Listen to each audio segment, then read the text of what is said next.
Welcome to The Explainer. So, you've definitely heard of Petra, right? But what about its so-called sister city, Hegra? Today, we're going to see how its true story has been hiding in plain sight for centuries.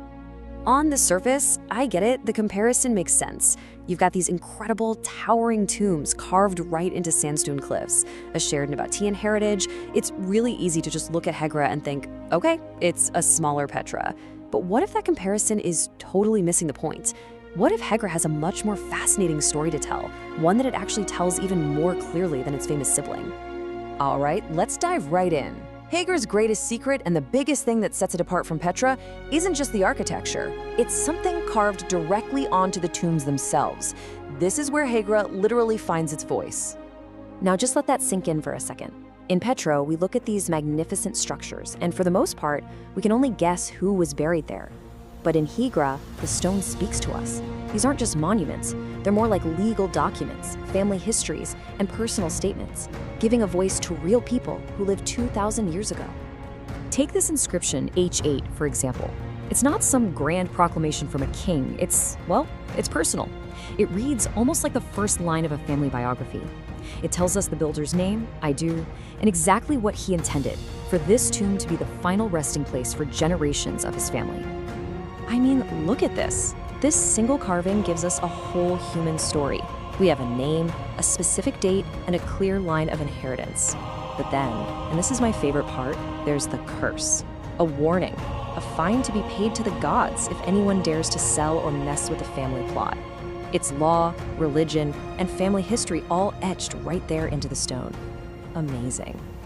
So these inscriptions tell us so much about life and death. But Hegra's unique identity didn't stop there. It also extended deep into its spiritual world. The way people worshipped here was just as distinct. For the longest time, scholars tried to come up with this one-size-fits-all Nabataean religion, as if everyone from Petra all the way south worshipped in the exact same way. But the evidence from Hegra just shatters that idea.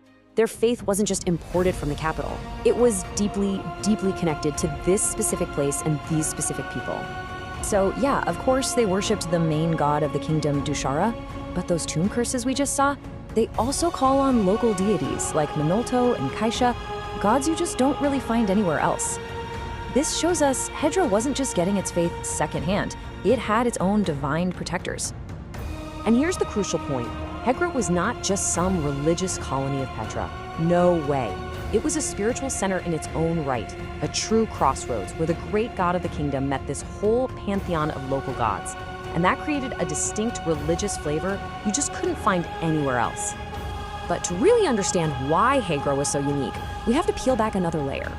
We've got to look at what was there before the Nabataeans even arrived, because they were not the first people to build a kingdom in this oasis. See, the Nabataeans didn't just stumble upon an empty patch of desert. They moved into the AlUla Valley, a region that was already a major center of power. For about 500 years before they got there, the kingdoms of Dedan and Lihin had thrived in this exact spot, controlling the incredibly lucrative trade routes for frankincense and myrrh, resins that were often worth more than gold.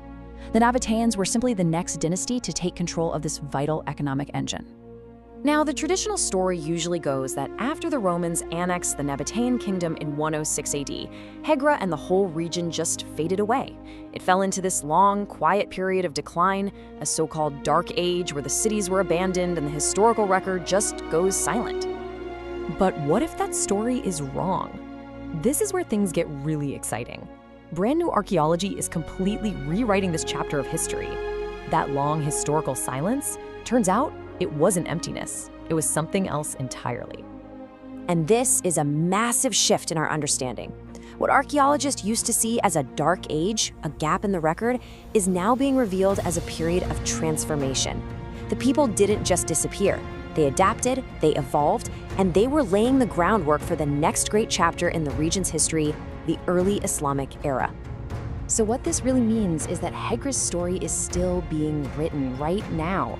These new discoveries are connecting the dots between the ancient Nabataean world and the rise of Islam, proving the region was never abandoned. It was simply evolving all along. So when you put it all together, it is crystal clear. Hegra was never just Petra's little sister. It was a rich, cosmopolitan city, fueled by the immense wealth of the incense trade. With its speaking tombs, its unique gods, and a history far more resilient than we ever knew, Hegra tells a story that is entirely and powerfully its own. And that leaves us with a final thought, right? We misunderstood Hijra for so long, only seeing it in the shadow of another city. Now that its own voice is finally being heard, it really makes you wonder, what other incredible stories are still out there, just waiting to be discovered right beneath the sands of Arabia?